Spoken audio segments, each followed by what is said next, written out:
La Zona Cero.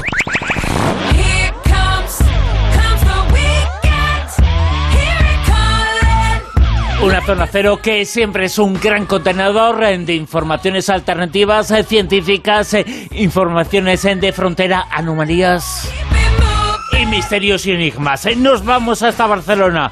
Josep Guijarro, muy buenas. Muy buenas noches, Bruno, y enhorabuena por esa editorial. La suscribo al 100%, porque un estudio reciente demuestra que quienes seguimos las redes sociales cada vez lo hacemos acotando el espectro, hacemos aquello que nos es afín, con lo cual desaparece la pluralidad. Así que suscribo al 100% tus palabras de hoy. Es que no somos lo que somos, somos lo que esperan de nosotros, entonces hay que defenderse y decir algo, bueno, hay que defenderse con palabras que son las que esperaba oír el de enfrente. Si espera el de enfrente que midamos 1,80, tenemos que decir que medimos 1,80, no que medimos 1,60. La verdad no importa, importa lo que piensa el otro. Es una cosa tremenda. Oye, hablando de misterios y de enigmas, Josep, quería hablar contigo, porque ha surgido uno muy grande esta tarde, hoy, a lo largo del día de hoy en Barcelona. Messi cobra 600 millones de euros. A ver, cuéntanos, porque yo estoy muy intrigado. ¿Eso existe, Digo yo que en algún planeta lejano, en alguna galaxia lejana, debe existir un tipo como Messi que cobra esa barbaridad. A mí me parece, se llame Messi, o se llame Cristiano Ronaldo, o se llame Perico de los Palotes, una indecencia. 600 millones de euros, Estaba haciendo las cuentas con Sergio Monforte, nuestro realizador técnico. Más o menos se puede comprar de las casas normales, tirando a buenas, ¿no? Unas 2.500. Nada más y nada menos. Casas, pero es que, Bruno, menuda inversión. Una indecencia, porque hay una carestía brutal. Tú imagínate ese obrero que se tira 8 horas currando con la que está cayendo que a lo mejor le están pagando 1.200, 1.300 euros, y este tipo, por dar patas a un balón, que sí, que está expuesto, que vende camisetas para dar y vender, pero con la que está cayendo, y como está el Fútbol Club Barcelona de cash, es decir, bueno, yo creo que el transistor nos ha dado algunas pistas, ¿no? Me parece una indecencia brutal. Eso sí, es una indecencia extraterrestre. 150 euros al minuto. 150 euros al minuto. En 13 minutos se gana el sueldo alto de un español. Cada día 130.000 euros, que se dice pronto. Cada día 130.000. Tú hacías mención, Josep, del obrero. Pues ese obrero es el que al final hace que ese señor también esté cobrando eso. Sí, porque paga la entrada, paga la camisetita y paga todos los merchandising correspondientes. Pero, ¿sabes qué ocurre, Silvia? Que esto de la pandemia también pone a los clubs frente al espejo, porque ahora solamente tienen como ingreso los ingresos de derechos de televisión y la publicidad, pero han dejado de hacer el cash de lo que les supone la entrada a los campos de fútbol, ¿no? Y eso va a suponer una crisis financiera importante. Llevamos ya un año en estas circunstancias, y veremos quién es capaz de sobrevivir a sueldos indecentes como esto. Manuel Carballal, muy buenas, ¿qué tal? Muy buenas. Oye, por lo menos nosotros tenemos a alguien que gana eso, Sí, pero al día. Manuel, ¿no? Al día no, al segundo. Manuel, exactamente. No engañes, no mientas. Joder, claro, lo que pasa es que como yo los me quedo ceros impresionado, como los ceros no puntúan, pues vete quitando ceros y nos quedamos en 6 euros. Es verdad. Nos lo decían en clase, ¿no? El cero no vale. Pues son muchos ceros.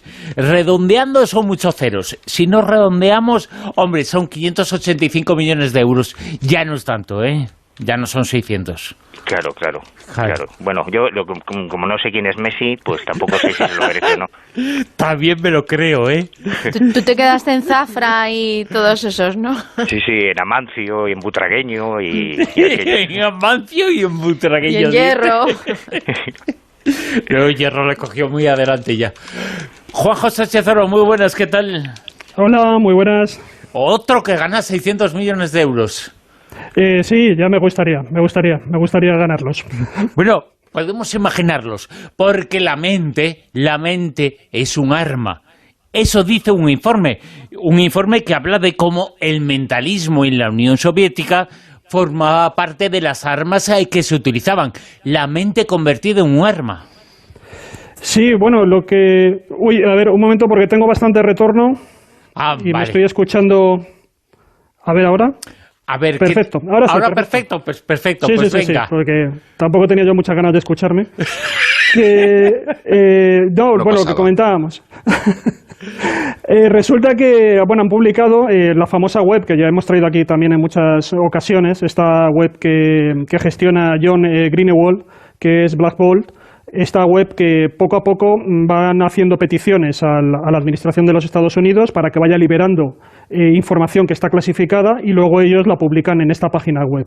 Bueno, pues también hace un tiempo, hace unas semanas, publicaron un informe de la CIA, uno de estos informes que también estamos muy acostumbrados a ver, que aparecen muchas partes del contenido pues tapadas y censuradas, porque se supone que son algún tipo de dato relevante que no quieren que salga a la luz, porque puede comprometer incluso a personas que todavía estén vivas.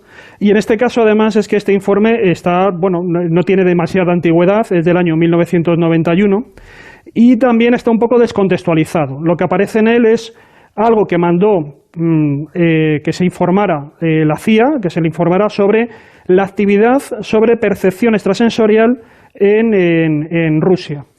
Y en aquel momento todavía era la Unión Soviética. Y ahí se habla, como decimos, no está muy claro cuál es la finalidad del informe. Lo que aparece ahí es, se toma nota de la actividad que están realizando 2 científicos rusos que estaban experimentando en el terreno de la percepción extrasensorial.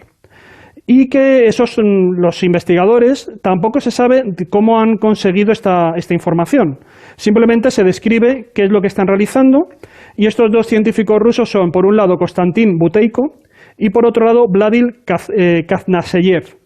Bueno, pues el primero de ellos parece que en un momento dado la Academia Soviética de Ciencias premió con 450.000 rublos al Instituto Estatal de Investigación en Inmunología Clínica de la Unión Soviética en el año 1987 para que realizara una investigación sobre los efectos de la dioxina, que es un componente del agente naranja, ¿no? de este herbicida que se utiliza en la guerra química y que parece que también ataca al sistema inmunológico del ser humano. Bueno, pues un poco se trataba de que este instituto, al parecer, indagara cómo podía contrarrestar los efectos de este tóxico, y lo que hizo el doctor Buteiko fue algo muy particular, porque optó por emplear lo paranormal, la parapsicología, como una especie de elemento, como decimos, de remedio o de medicina contra la acción de esta toxina.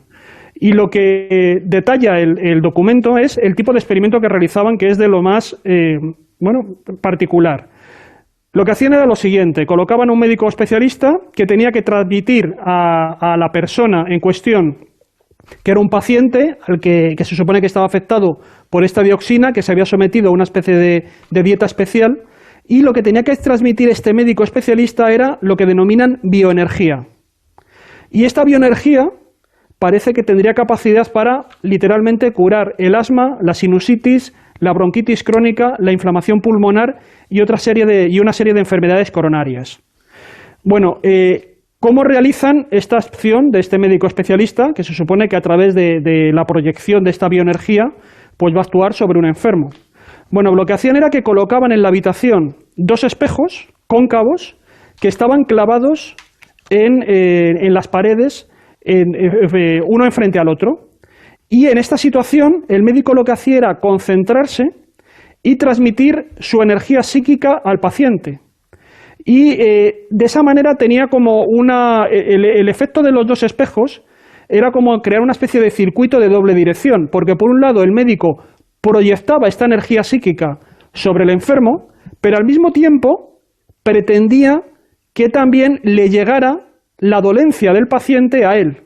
Una forma como de empatizar con el malestar del enfermo. De alguna manera, remarca este informe, que los investigadores creían que estos espejos canalizaban la energía psíquica.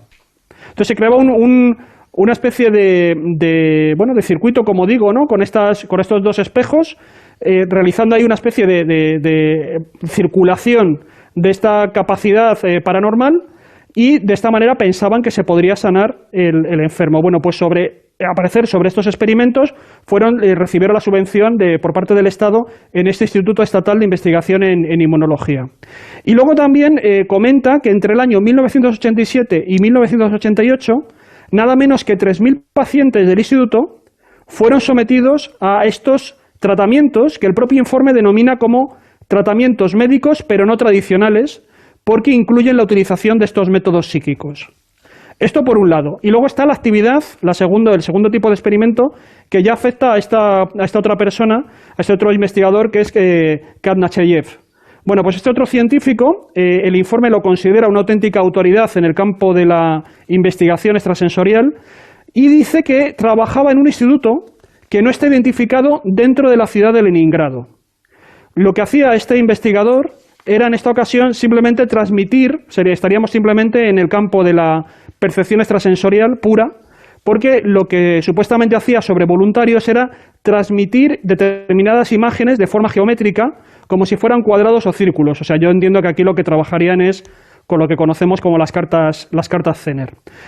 No dice nada más el informe al respecto de este último experimento de transmisión de imágenes, no se detallan cuál es el número de pacientes, y tampoco dicen si el ejército soviético expresó algún tipo de interés por los resultados de estos experimentos. El informe, como digo, más o menos acaba aquí, aunque está muy censurado, y falta mucho contexto. No sabemos a quién iba ese informe, en función de qué o qué objetivo pretendía, por qué se mandó a hacer, si era algo solamente rutinario, si estaba expresamente concebido para algún tipo de operación que necesitaban conocer ese tipo de información.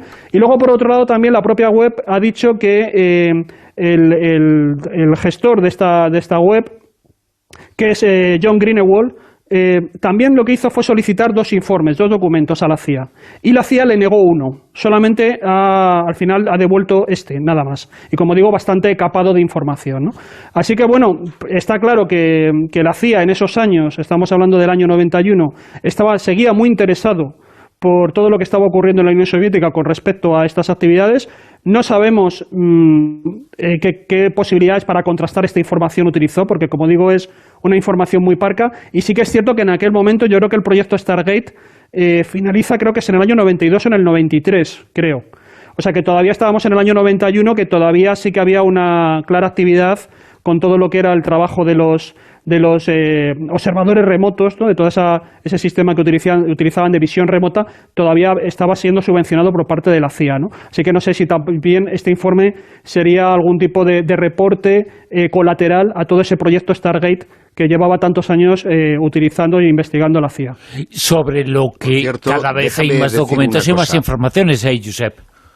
No, quería añadir una cosa, que es un comentario al margen, porque nos preguntábamos, lo hacía Juanjo la semana pasada y hoy ha puesto de nuevo el acento en el tema de las tachaduras de estos documentos, y es muy curioso porque la CIA entrega en formato TIFF, es decir, sin reconocimiento de caracteres, como si fuera una imagen, estos informes, porque corre el riesgo de que le pueda pasar como a la Unión Europea. No sé si sabéis que en el famoso documento de 41 páginas... El contrato entre la Unión Europea y AstraZeneca lo publican... de tal forma que se puede averiguar qué es lo que pasaba y qué es lo que decía lo que estaba tachado, ¿no?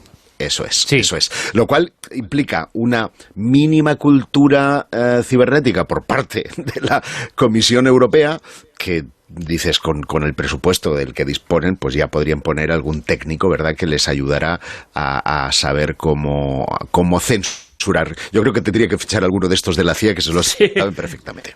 Oye, pero gracias a eso, hoy AstraZeneca ha anunciado, ha dicho públicamente, y lo ha dicho también la Unión Europea, que va a haber vacunas que esta semana que viene van a entregar parte de esas dosis que no iban a entregar. Y seguramente gracias a ese documento se sabe que van a pagar por cada una más de esos 2 euros que estaban estipulados previamente. Porque yo creo que era un problema de dinero. Como siempre. Pues claro, es que alguien cree que esas farmacéuticas maravillosas lo hacen por amor a las personas que pueden estar muriéndose ahora mismo en los hospitales de nuestro país y de todo el mundo. No, lo hacen por pasta y no tienen ningún escrúpulo. Son asquerosamente dedicados al dinero. Es que no hay más. Sí. Bueno, pues lo bueno es que esas vacunas, esas dosis se van a entregar. Josep, precisamente, háblanos. Ayer estuvimos hablando de cómo un remedio egipcio que aparece en un papiro puede tener que ver con una ayuda, científicamente se ha demostrado, una ayuda a los tratamientos por coronavirus. Bueno, se ha descubierto otra cosa en Egipto que tiene que ver con una pirámide que tiene que ver con Saqqara. Efectivamente, hay ahora mismo censadas alrededor de unas 120 pirámides en Egipto, pero hay un doctor ruso, para mayor información, vasco, se llama de nombre, pese a ser ruso, se llama Vasko Dobrev, y él ha pasado las 3 últimas décadas investigando en el desierto de Saqqara, a tan solo 30 kilómetros de las conocidas pirámides de Giza. Bueno, pues hace unos meses sus hallazgos fueron revelados en un documental en el Reino Unido, emitido por el Canal 5, y desde entonces este doctor Dobrev ha seguido trabajando en Tabet al-Ges para el Instituto Francés de Arqueología Oriental. Bueno, ¿qué buscaba? Pues buscaba una pirámide. En estas 15 hectáreas que le había otorgado el gobierno egipcio para excavar, se encuentran muy cerca de la necrópolis de la antigua capital egipcia de Menfis, donde hay numerosas pirámides, incluida la mundialmente famosa pirámide escalonada del faraón Zoser, en Saqqara, como bien apuntabas, Bruno. Pues todo el mundo conoce la pirámide de Saqqara, algunos, porque ahora creo que tampoco la dejan visitar, conocen la pirámide de Pepi II, que está muy deteriorada por fuera, pero sin embargo por dentro es todavía una maravilla. Ahí está también la de su bisabuelo, detrás, pero de acuerdo a la teoría de Dobrev, que piensa que todo se hacía de enterrar en familia, para entendernos, cree que debería faltar una pirámide más. Bien, pues en ese contexto, en la parte noroeste de la meseta de Tabet al-Ges, donde este hombre está haciendo las excavaciones, han aparecido hasta 15 tumbas de la sexta dinastía, pero andaba buscando específicamente la de un faraón muy poco conocido, Userkare.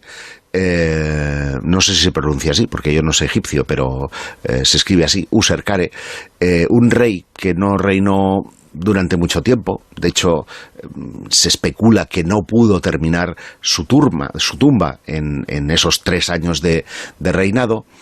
Userkara, por cierto, significa el espíritu de Ra es fuerte, y fue el segundo faraón de la sexta dinastía de Egipto entre los años 2312 al 2310 a.C. Ya veis que ha tenido una vida muy corta, y es que si bien su cartucho sí está grabado en esa lista real de Abidos, que es impresionante porque está en un pasillo a 2 caras, para entendernos, no figura en la lista real de Saqqara, ni tampoco aparece en los epítomes de Manetón, que es en lo que se basan la mayoría de arqueólogos para ir buscando los faraones que van faltando, ¿no? Pero unas inscripciones en una lápida del complejo piramidal de Pepi II, que fueron descubiertas en 1932, confirmaron su existencia, y este hombre ha empezado a buscarlos. Y lo que puede que haya encontrado gracias a la tecnología del georradar es la base de una pirámide de 80 por 80 metros, o sea, ojo, estamos hablando de un piramidón, no es una cosita pequeña, que esas medidas, dice, son acordes con las que se construían en la Sexta Dinastía. Y el doctor Dobrev ha señalado que el georradar había hallado además algo potencialmente artificial, porque hay una especie de nivel de pirámide y en la parte norte estarían ubicados el nieto y el otro, el padre, ¿no? Con lo cual tendríamos a toda la familia ahí metida. Más allá de esta revelación, todavía no hay indicios de planes futuros para excavar.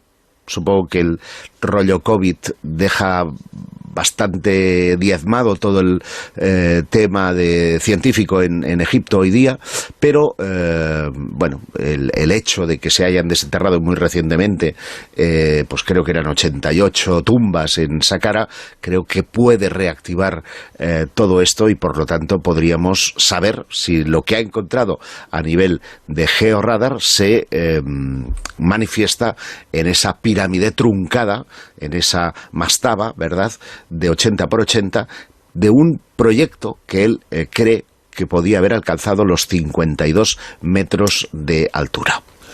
Pues otra pirámide descubierta en el Egipto antiguo, otra pirámide que ha aparecido con Almadía Rosavientos. Nos está escribiendo la gente, mucha gente, evidentemente, con comentarios sobre lo de ese enigma que es el sueldo de Messi. Joaquín Valero nos dice, bueno, ¿por qué me estoy calentando ya? ¿Por qué no comentáis lo que ganan los bancos? Evidentemente, pero la noticia ha sido hoy el sueldo de Messi, ese contrato que se ha filtrado. Es una información que nos ha llamado un poquito la atención. No creo que haya mucha gente en el mundo que gane 600 millones de euros y esa es la noticia hoy. Noticias ahora en Onda Cero, la actualidad, en la información y después continuamos hoy en La Rosa de los Vientos hasta las 4 de la madrugada. En Onda Cero, La Rosa de los Vientos con Bruno Cardeñosa. Continuamos en La Rosa de los Vientos y continuamos en la sintonía de Onda Cero hasta las 4 de la madrugada. Almadía Rosavientos, en nuestra etiqueta en Twitter, con esa etiqueta, con Almadía Rosavientos. Antonio Rodrigo, a propósito de esto que estamos comentando, dice, lo de menos es lo que corre de Messi, lo importante es saber quién ha filtrado esa información. Bueno, yo creo que igual las dos cosas son importantes. Madre mía, la que se montó con el Rubius, porque se fue de Cataluña a Andorra, pues como se vaya Messi a Andorra, la que se va a armar. Y tertulia Zona Cero, más informaciones, más misterios, más enigmas, ahora mismo.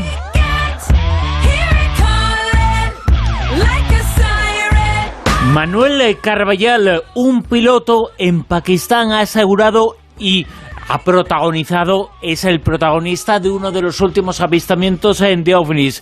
En el cielo de Punjab se ha producido a más de 10.000 metros de altura. La verdad es que desde que empezó la pandemia, va a hacer casi un año, en marzo, ha habido muchísimos casos, decenas y decenas de casos en todo el mundo, algunos muy importantes y varios relacionados con el mundo de los pilotos y de los aviones, que son los casos, podemos decir, los importantes, los que cuentan con información que nos hacen pensar que hay algo detrás.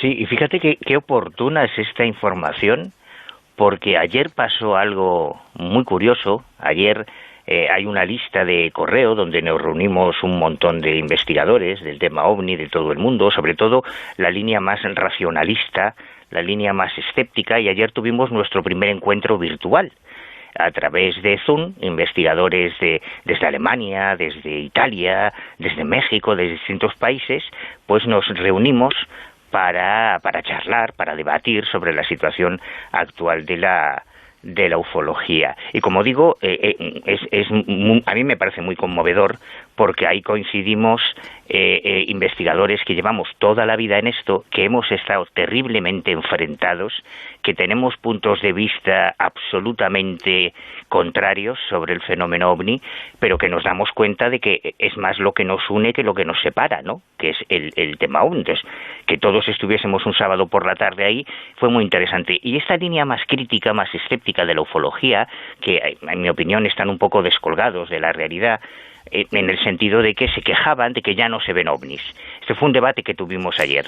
Y yo les decía que sí, claro que se ven. Lo que ocurre es que ellos no salen a buscarlos, a hablar con los testigos, pero constantemente se producen avistamientos. Entonces otro de ellos decía, bueno, pero son luces en el cielo lejanas, no hay casos importantes. Coño, pilotos, esto ocurrió el sábado pasado. El sábado de la semana pasada, un piloto de la línea Pakistan International Airlines, que estaba haciendo el vuelo sobrevolando la ciudad de Rahim Yarkam, en la provincia pakistaní de Punjab, notificó al centro de control que estaba viendo un tráfico, un objeto no identificado, extremadamente brillante, aproximadamente a las 4 de la tarde, hora local.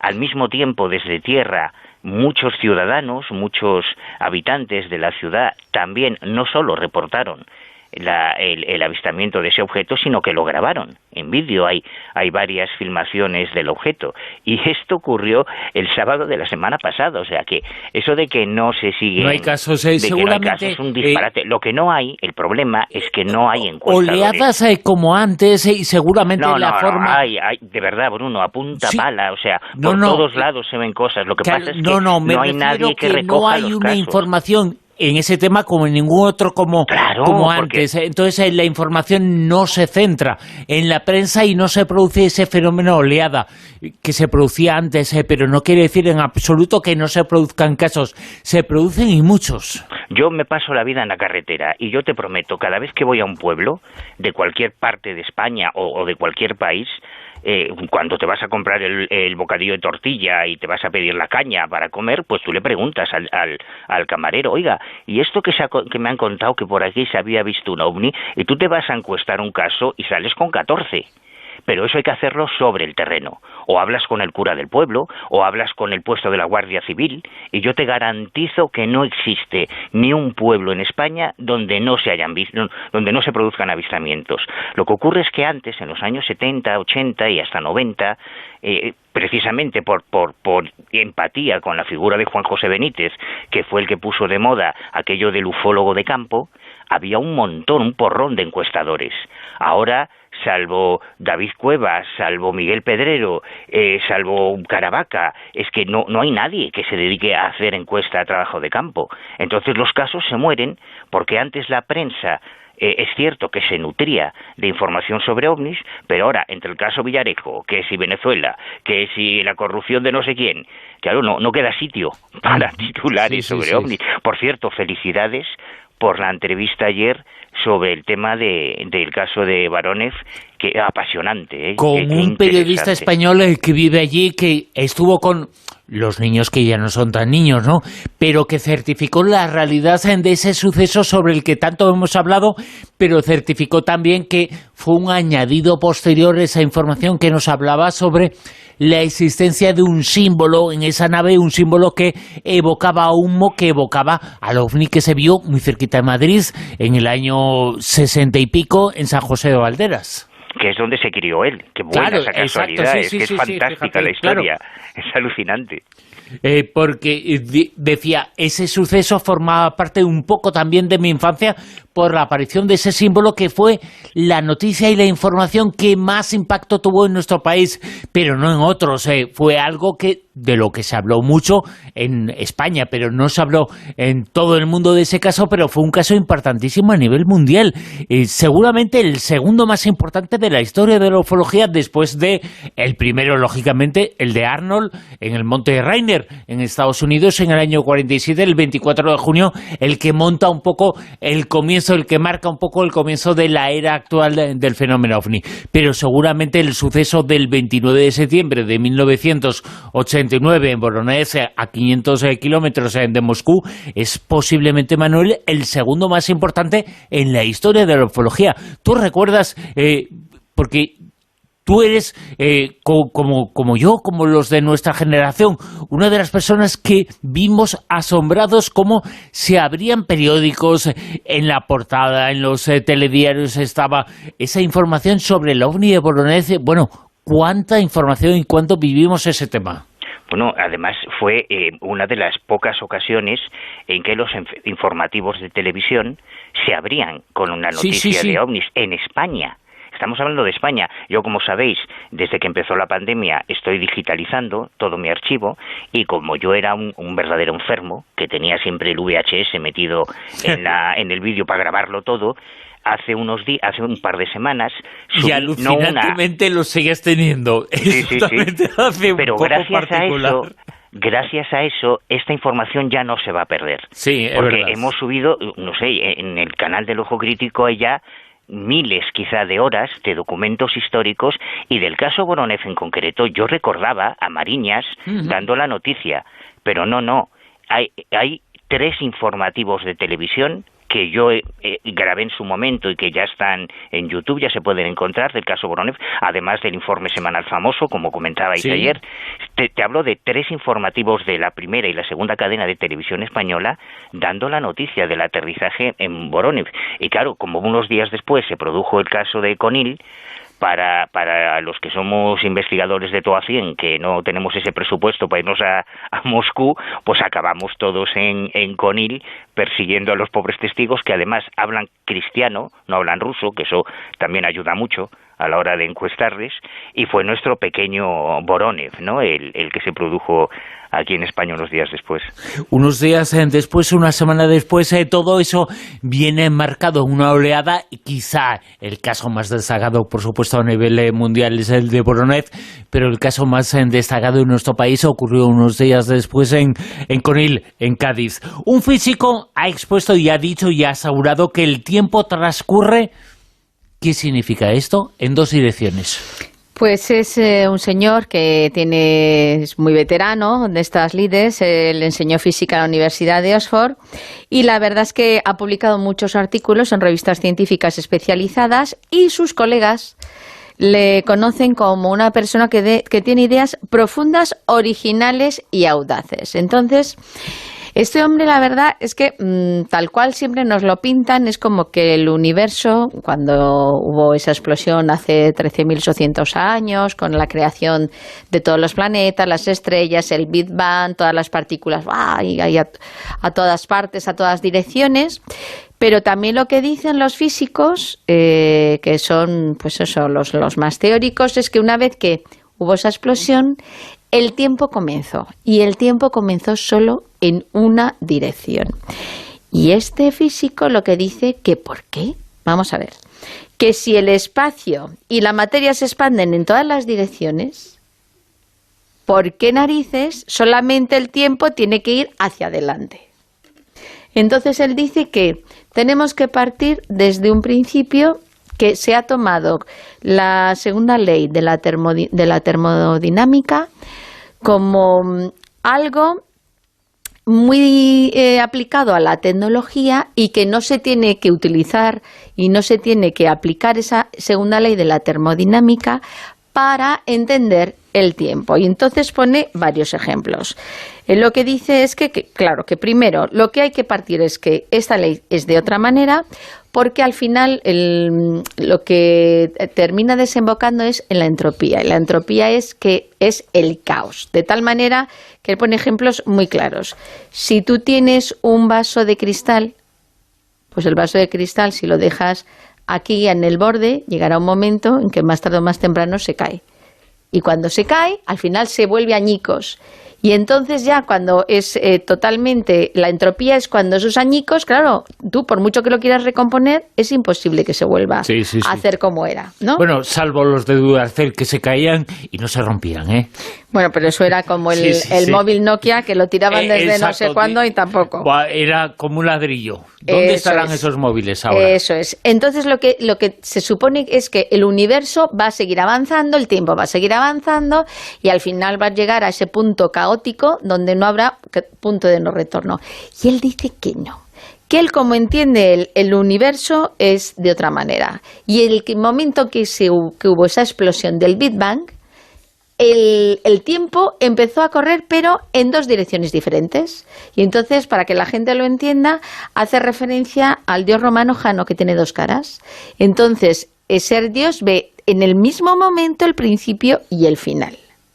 ¿Y cuál es el ejemplo que él pone? Pues el ejemplo que pone él es el ejemplo del agua, que dice que cuando tú pones, por ejemplo, el agua dentro de de una base que está congelada. Una vez que se congela, se derrite. Una vez que se derrite, se expande ya toda esa agua. Entonces ya cogería el máximo nivel de la entropía.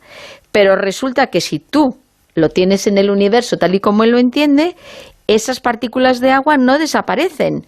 No, lo que harían sería unirse, viajarían a través de la gravedad y se unirían a otras partículas y formarían nuevas estructuras más complejas, con lo cual lo que él dice es que no vamos a ir a un final caótico y explosivo donde vamos todos a desaparecer, sino que, según para él, lo que hace es que el universo aumenta la complejidad.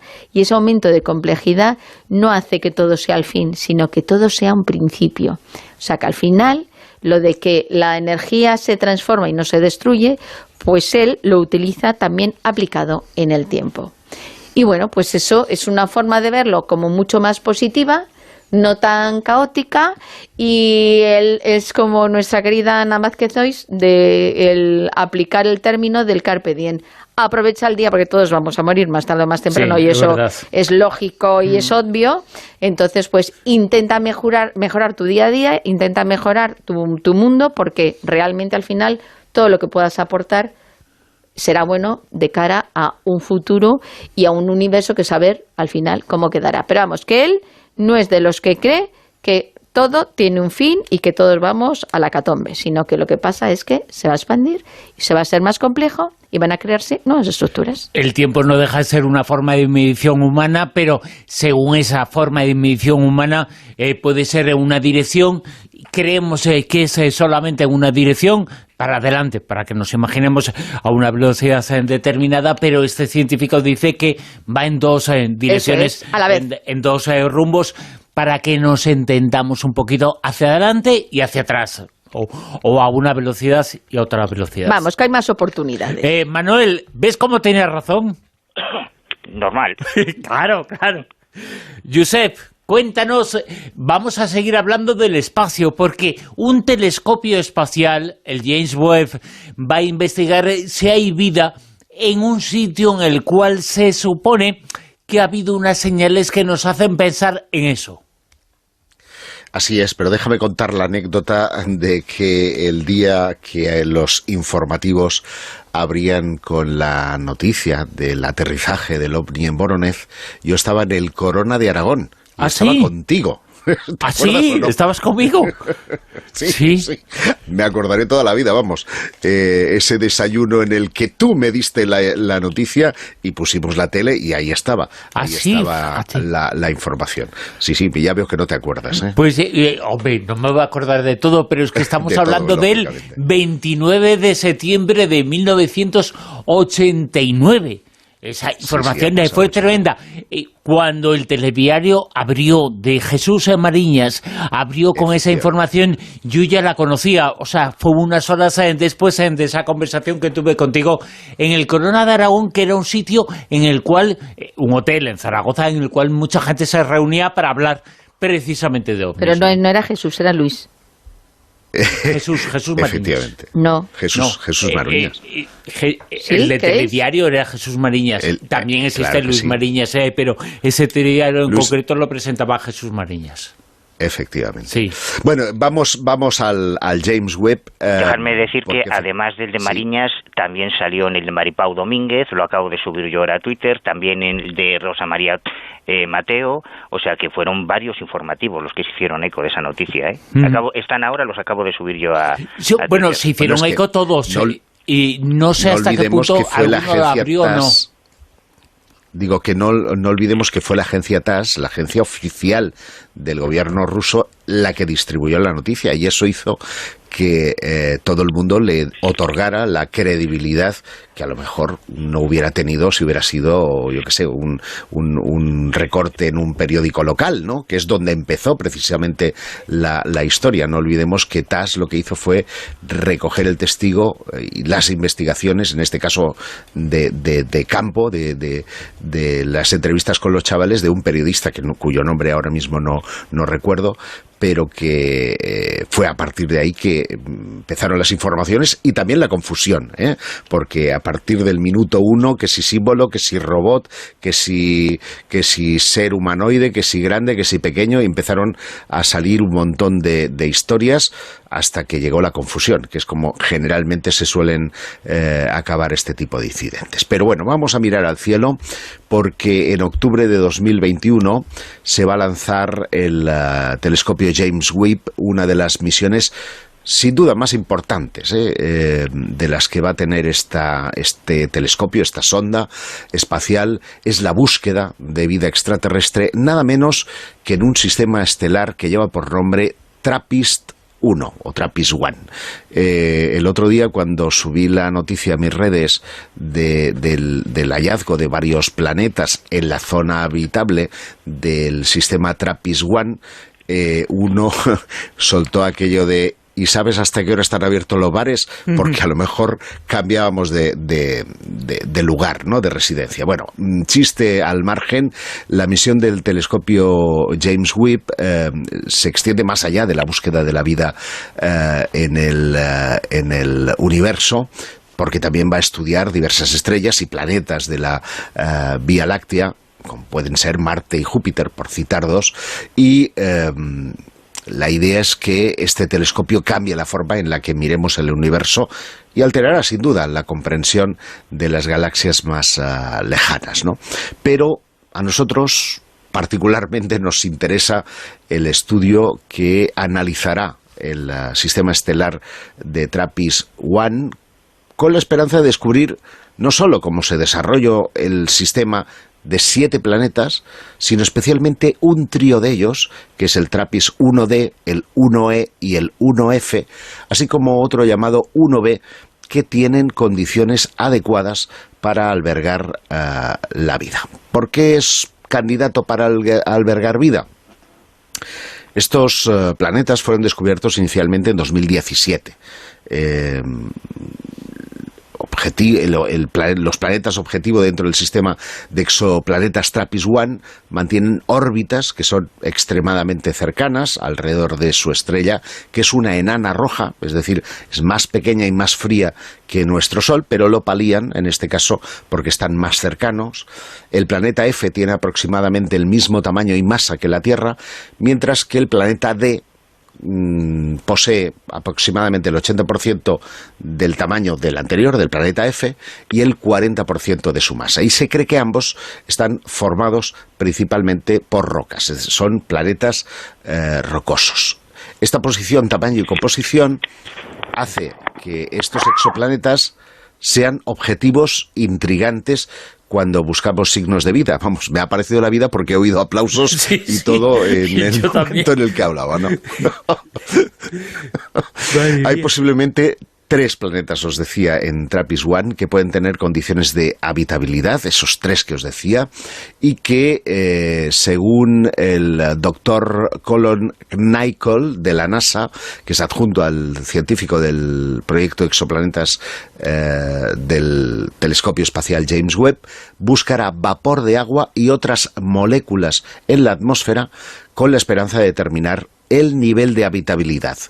Y para determinar si alguno de estos planetas tiene las condiciones adecuadas, el doctor David Lafreniere de la Universidad de Montreal examinará sus atmósferas a medida que pasan frente a la estrella anfitriona, porque claro, dices, ¿cómo ves el vapor de agua? Bueno, ellos intentan detectar y reducir esas reducciones sutiles en el brillo que ven de la estrella, ¿no?, en este caso de TRAPPIST, para ir viendo las longitudes de onda específicas de los rayos estelares que se filtran, y eso a ellos, pues con un Pantone, para entendernos, van determinando qué tipo de gases existen en la atmósfera. ¿Cómo lo saben? Pues porque han monitoreado previamente los nuestros y ese es el patrón A, ¿no? El que nos sirve de referencia para saber cómo debería de ser la vida, cómo detectar la vida en otros planetas. Poco más deciros, faltan meses todavía para el lanzamiento del telescopio, se espera que las pruebas programadas entreguen resultados después de la revisión por pares. ¿Y eso qué significa?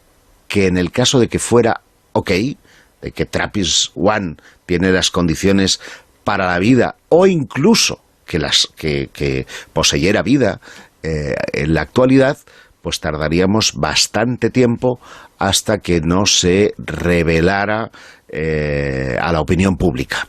Esto es algo que a los periodistas nos toca bastante en los bowlings, ¿no? Pero que a nivel científico es importante para no generar falsas expectativas. Así que, ya sabéis, a partir del mes de octubre, si todavía existimos sobre este planeta, tendremos que prestar atención a este TRAPPIST, porque a lo mejor es donde nos vamos a tener que ir, porque allí seguro no hay COVID-19. TRAPPIST, el lugar en donde se va a buscar, gracias al telescopio espacial James Webb, se va a buscar la existencia de rastros de la existencia de vida en ese lugar. Vida después de la muerte, es lo que se supone que hay para que funcione este programa, Juan José Senzoro, este programa que tiene como objetivo hablar con los fallecidos. Sí, es una de esas aplicaciones que venimos comentando ya desde hace unas temporadas, que son estos chatbots que lo que hacen es recopilar todo lo que sería la información de una persona, que lo que sería su huella digital, todo lo que son sus comentarios, sus textos, sus emails, lo que tiene puesto en redes sociales, y a partir de todos esos textos, todos esos contenidos, se aplica una inteligencia artificial que lo va a utilizar como materia prima para crear un avatar, un personaje virtual con el que tú puedes dialogar. Se supone que de alguna manera, pues todo a partir de toda esa información se asemeja bastante al original. Se está tratando de clonar un poco la psicología de partida de esa persona y, bueno, tú te puedes relacionar con ella a través de esta comunicación informática. Esto ya hemos comentado que existe mucho, que hay una gran polémica porque se suelen llamar como chatbot de duelo, porque parece como que están concebidos, o así por lo menos lo defienden muchos de sus diseñadores, que son aplicaciones que tratan de hacer que sea más llevadera el fallecimiento de una persona para los seres queridos que quedan aquí, porque de alguna forma pues puedes seguir dialogando con esa persona, te puedes ir despidiendo, te va haciendo una cierta compañía y en determinados contextos pues puede ser efectivamente una ayuda para sobrellevar esa pérdida, pero en otros casos puede provocar una adicción y puede hacer precisamente que nunca rompas el vínculo con la persona que ya no está entre nosotros, ¿no? Como digo, la polémica está un poco ahí, es una tecnología muy nueva, muy potente, y la sorpresa ha venido porque el año pasado, en diciembre, pues hubo una serie de informes en prensa sobre las patentes tecnológicas como más punteras que se estaban desarrollando en Silicon Valley. Entonces ahí, se estuvieron hablando de algunas patentes que se habían hecho públicas, como por ejemplo pues una batería de larga duración para los relojes Apple, determinadas noticias, por ejemplo, cada vez más personalizadas que podían ser gestionadas a través de Google, y dentro de ese listado apareció una idea promovida por Microsoft, que era concretamente un chatbot, pero este chatbot no era de texto, sino que lo que hacía era simular la voz de una persona viva, en principio, es decir, a partir de los materiales que se conservaran de esa persona, y por lo tanto, una vez que esa persona hubiera fallecido, podría seguir estando la voz aquí y podíamos seguir conversando con esa persona. Al principio se pensó que este chatbot conversacional estaba concebido para mejorar pues los sistemas que ahora cada vez nos enfrentamos más, ¿no? Que cada vez que llamas a un servicio, por ejemplo, de asistencia telefónica, pues lo que tienes ya no es una persona de carne y hueso, sino lo que tienes es una voz digitalizada que imita perfectamente la humana y con la cual tú interactúas.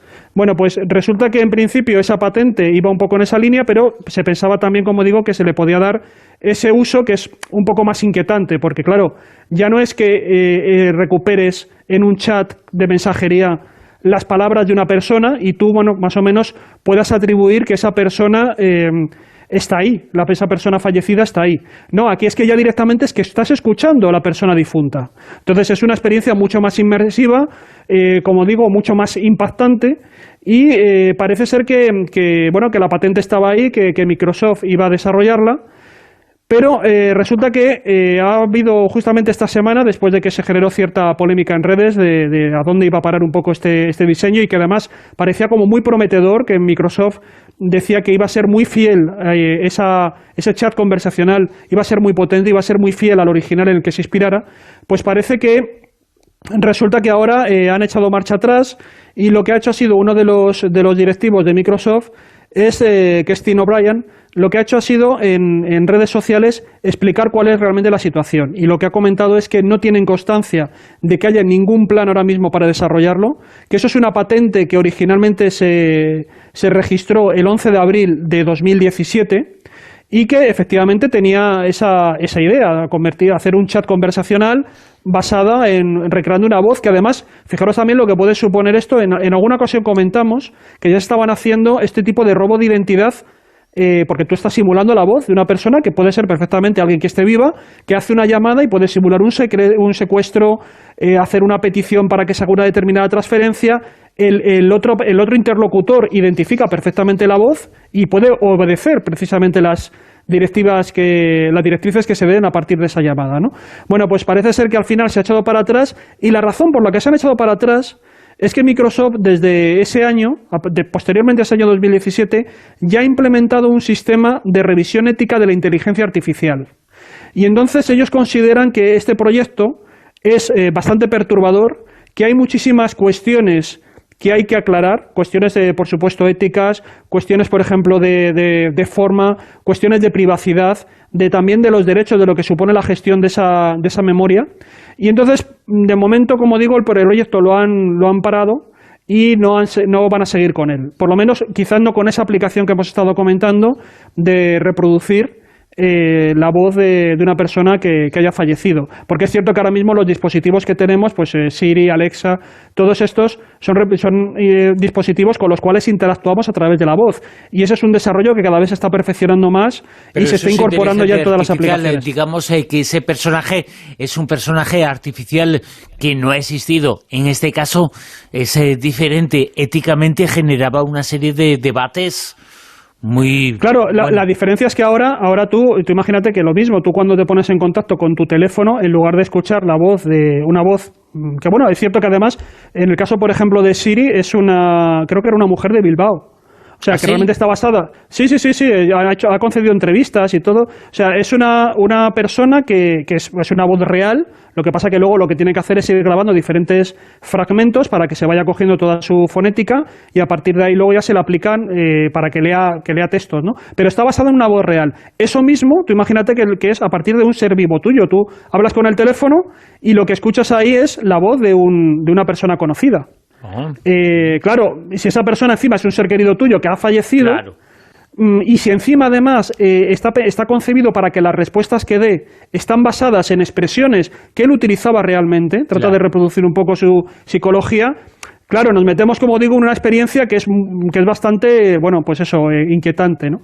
Comentan, por ejemplo, que él mismo decía que esto era bastante, que evidentemente la tecnología está ahí y va a seguir para adelante, ¿no? Y hay un ejemplo que se ha hecho recientemente también, que es la Fundación SOA, que es la fundación judía que lo que hace es recuperar toda la memoria de las víctimas del Holocausto.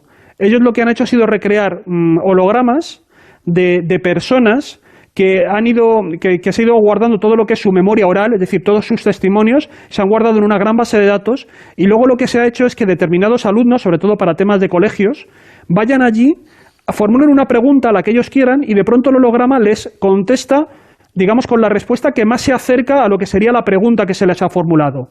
A partir también de que tienen toda esa base de datos con toda esa memoria oral guardada, ¿no? Entonces es una experiencia, claro, ahí tú, digamos que no tienes ningún vínculo emocional con esa, o familiar con esa persona, ¿no? Es como simplemente como que te le estás preguntando una pantalla. Pero bueno, como digo, la tecnología ya está aquí y cada vez es más presente y se le van a dar muchos usos. Así que lo importante es que los profesionales de la psicología, los que están encargados de gestionar el duelo, pues la utilizan más como una herramienta que les pueda ayudar, o como por lo menos tenemos que utilizarla, ¿no? Porque ya digo, esto yo creo que ya es inevitable.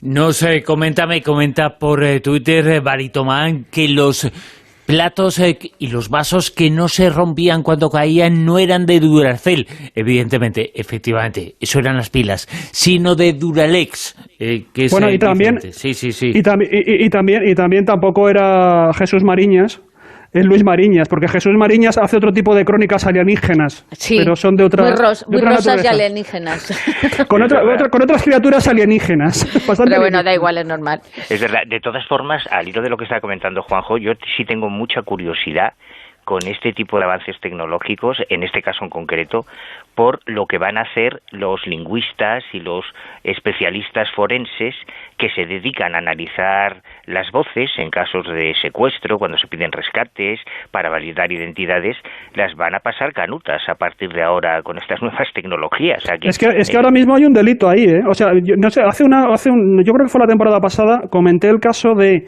justamente este tipo de fake, que se había hecho desde un directivo de una empresa que estaba en Berlín, había llamado a su sede en Londres a un trabajador para que le hiciera una transferencia de dinero.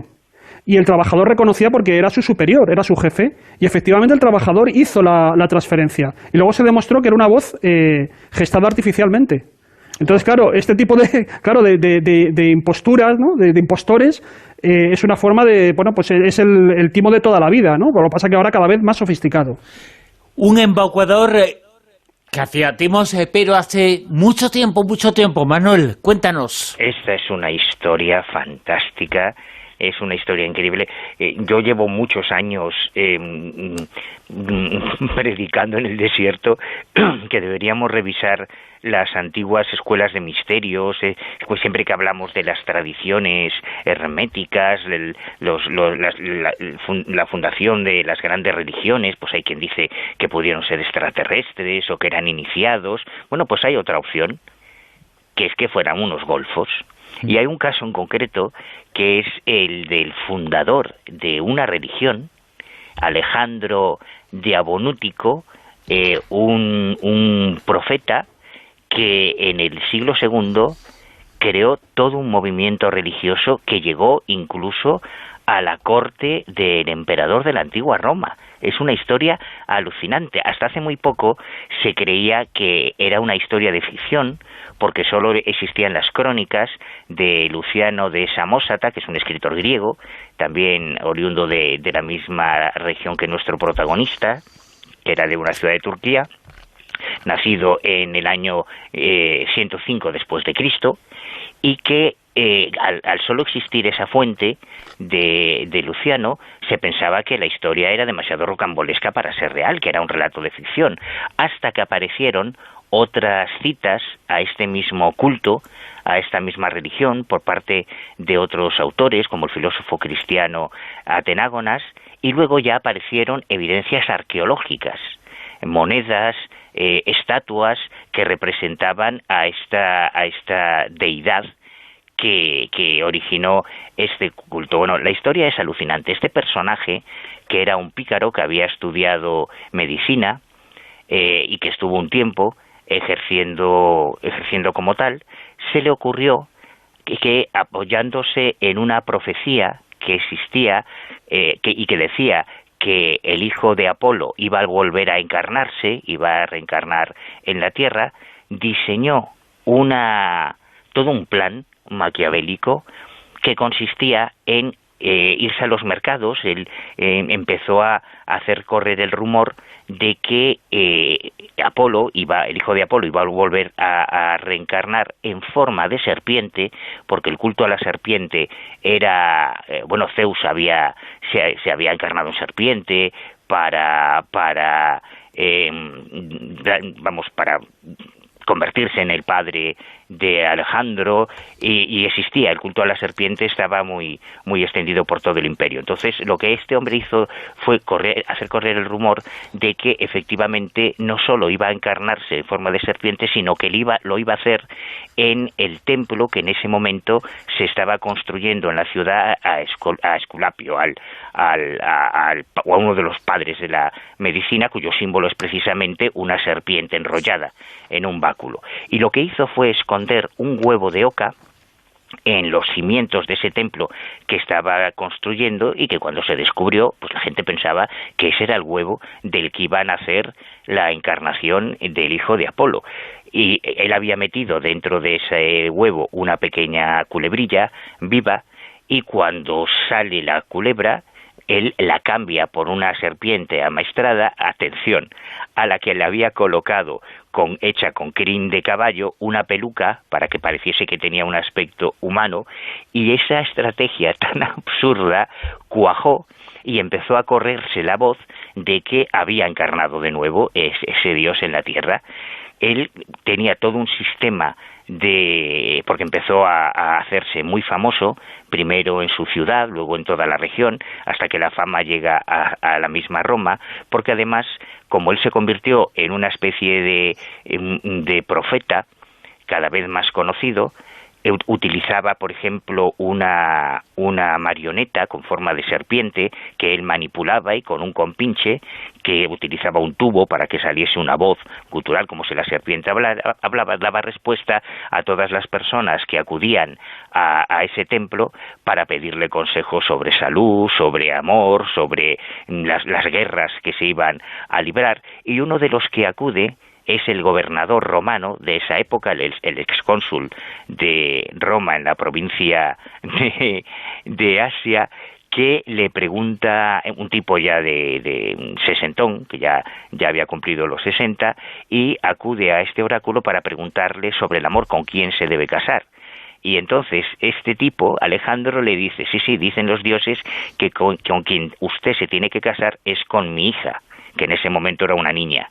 Con lo cual, él, a través de esa estrategia, emparenta con uno de los grandes notables de Roma y termina en Roma, donde el mismo emperador llega a consultar a este tipo que obviamente se hace alucinante, que se hace millonario y que muere con 50 años, aunque él había dicho que él iba a vivir hasta los 150 años y que moriría por un rayo, pero a los 50 años, por una gangrena en la gota, se le infecta, fallece, y entonces se descubre que toda su historia era un embuste, empezando por la serpiente y acabando por su luenga y frondosa cabellera, que resultó ser una peluca. Toma ya. O sea que no había nada absolutamente cierto. Pero este tipo consiguió en el siglo II, después de Cristo, crear toda una religión que se extendió por el imperio, que cuando se produjo la pandemia en el año 166 de viruela, de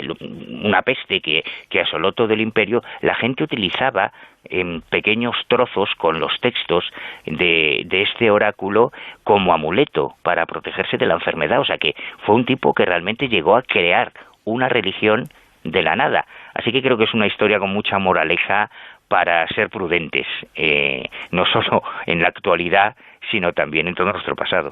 Erci, con Almodía Rosa Ventosa, nos comenta: el programa de hoy me está dejando estupefacta, estoy bien, temas fuera de lo común. Muchas gracias, Erci, por esta información. Bueno, la siguiente noticia te va a dejar todavía más estupefacta, porque se están descubriendo los misterios relacionados con el mundo del sueño. Sí, así es. Cada vez hay más tecnología que se consigue, pues eso, explorar, a ver qué es lo que estamos soñando, porque sabes que hay muchísimas hipótesis sobre si los sueños en realidad son recuerdos que estamos ahí como rumiando, si nos están ayudando a sentirnos mejor, pero lo que está claro es que hoy por hoy nos pasamos muchísimo tiempo de nuestra vida soñando. Entonces, pues quieren saber qué es lo que hace el cerebro mientras soñamos. Y lo que han descubierto los investigadores es que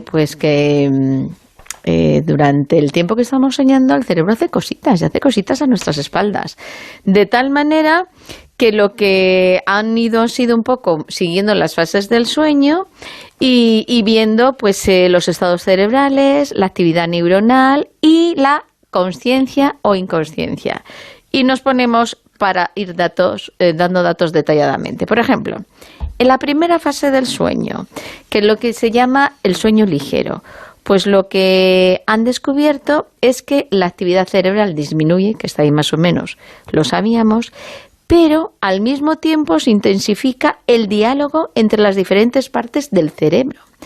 De tal manera que tú conscientemente no te estás enterando, pero hay conexiones neuronales en las que hay un diálogo, así a la chita callando a nuestras espaldas, en las que se están diciendo, vete desconectando este órgano, vete ralentizando esto otro.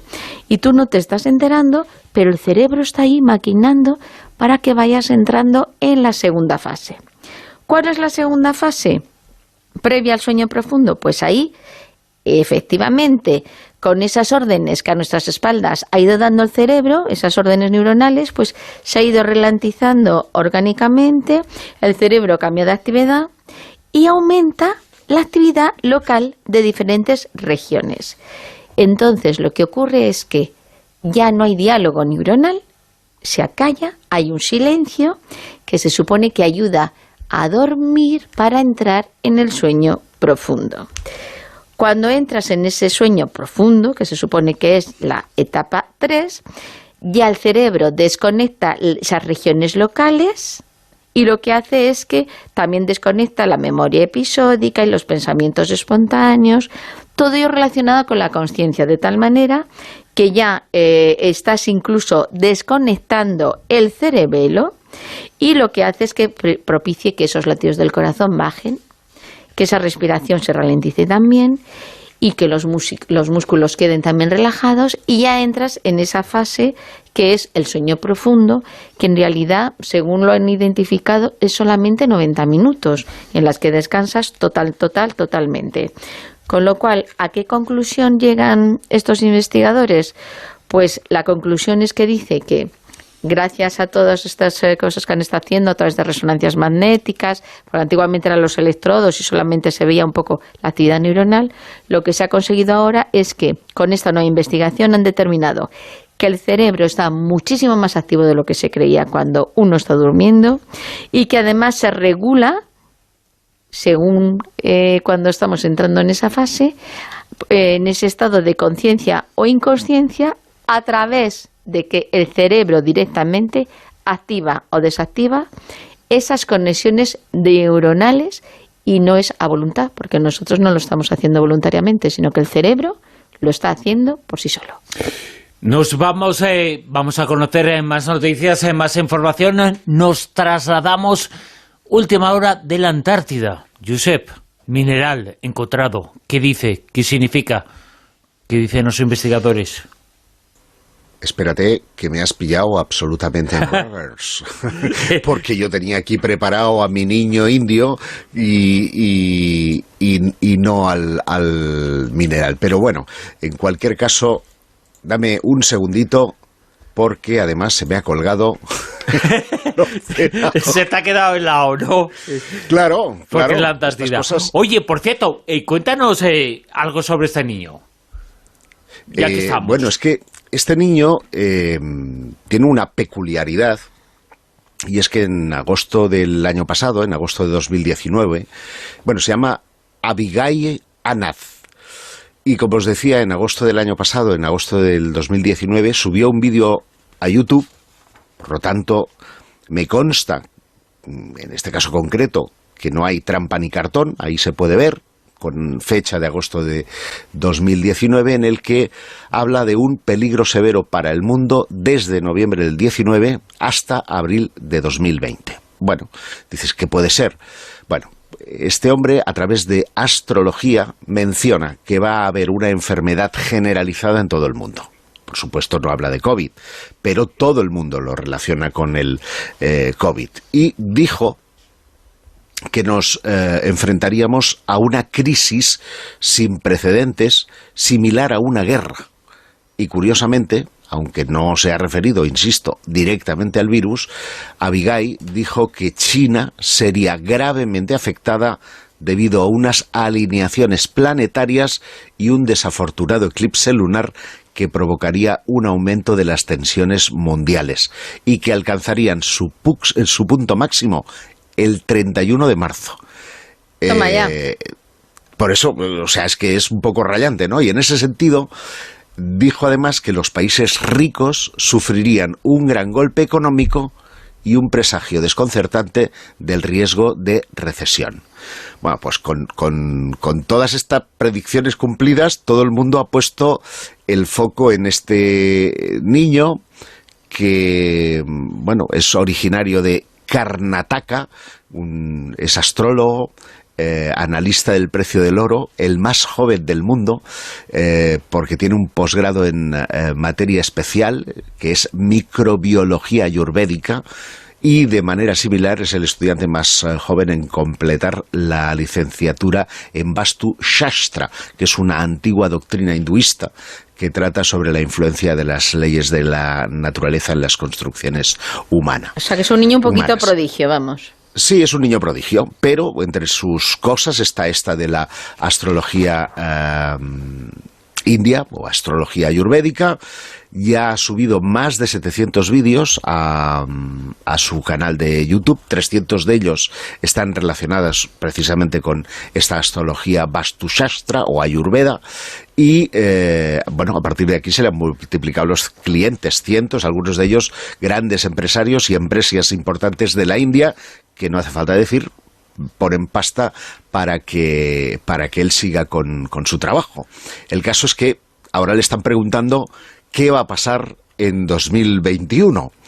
Y os he dicho la edad del chaval, no os la he dicho, ¿verdad? No. ¿Qué tiene? 10. 14 años. 14 años tiene el colega, ¿eh?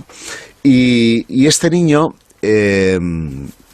digamos, ahora se le ha preguntado por qué va a pasar en 2021 y él dice, ojo a febrero.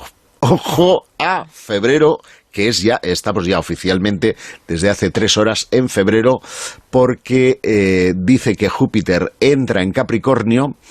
Esto ocurría en noviembre de 2020 y que esta conjunción planetaria estará en vigor hasta noviembre del 2021. ¡Ay, qué bien! ¡Ay, qué bien! ¡Ay, qué alegría! ¡Qué maravilla! Tanto que confiábamos en el 21, pues ojo, según este chaval de 14 años, dice que vienen malos presagios de las estrellas. Pues ¿no? que se vaya con sus presagios a Andorra, porque se va a arreglar todo esto. A ver, a partir de febrero, además, ojo, con que las da vacunas. una fecha concreta, porque dice que lo peor está por llegar dentro de muy poquito tiempo. El 10 de febrero de 2021 dice que habrá una conexión de 6 estrellas, Sol, Venus, Mercurio, Júpiter, Saturno y la Luna, que estarán alineados, y esto significa que mayores fuerzas oscuras impactarán contra la Tierra y puede haber una catástrofe sin precedentes, incluso un colapso en la economía. O sea, bueno, el colapso está clarísimo. Del 10 de febrero de 2021, y oye, habrá que pasarle examen al pobre Anand, ¿no? Sí. Pues, madre mía. Se va a demostrar el día 10 de febrero que no tenía razón absolutamente nada. Nos lo apuntamos, bueno, espero que el día 11 podamos reírnos como lo hemos hecho hasta ahora de casi todos los agoreros que han pronosticado desde el fin del mundo hasta el fin del mundo maya, que sabéis que hay una chica, una investigadora que está convencida que no era el 2012. El 2012 decían ellos, pero era disléxico. Que se cambiaron las fechas, ¿eh? Sí, claro. No era 2012, era 2021, ¿no? Pues claro, lo que tenga que ser, que venga rápido, que ya estamos un poquito cansados. Oye, pues eso, atentos al 10 de febrero, que viene gorda. Juan José Chezoro, muy rápidamente, porque nos quedan 2 minutos, pero vamos a contar esta información que tiene que ver, que nos lleva otra vez a Rusia, el enigma de Azlov. Es la desaparición, la muerte extraña de una serie de jóvenes hace unos años. Sí, bueno, yo creo que es un caso también clásico del misterio. El 2 de febrero de 1959, 9 excursionistas que además eran grandes aficionados al esquí, se van a una zona de los Montes Urales y allí van a pasar la noche, montan las tiendas de campaña y, bueno, después se les pierde la pista y al cabo ya de un tiempo se empieza a buscar sus cuerpos. Y claro, se los encontró en un estado absolutamente enigmático, porque se supo, por ejemplo, que las tiendas de campaña estaban abiertas por dentro, es decir, que habían abandonado precipitadamente las tiendas, aparecieron los cuerpos esparcidos en diferentes lugares. De hecho, algunos cuerpos aparecieron inmediatamente al poco de iniciarse la búsqueda, pero otros aparecieron pues prácticamente 3 meses después. Además les faltaban algunos, pues diferentes partes del cuerpo, en fin. todo no se sabía muy bien la causa. Hay nuevas informaciones y nuevos datos que intentan aclarar eso que ocurrió a esos muchachos. Claro, el año pasado, yo creo que también lo estuvimos comentando, hubo como una reapertura del caso, se volvió a abrir el juicio y la conclusión a la que llegaron era que había sido objeto de una avalancha.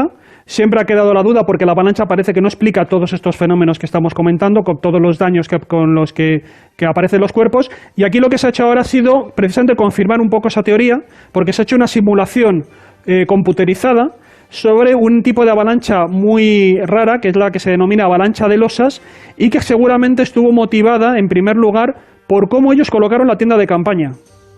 Eso es lo que habría fracturado esa primera capa de nieve, y a partir de ahí, durante la noche, se habría ido acumulando la nieve poco a poco por culpa del viento, hasta que finalmente cedió, y sin necesidad de que hubiera habido nevada por la noche, sino que simplemente por la propia nieve acumulada durante horas y la acción del viento, se habría producido esa avalancha tan particular, esta avalancha de losas, que habría acabado con todos ellos.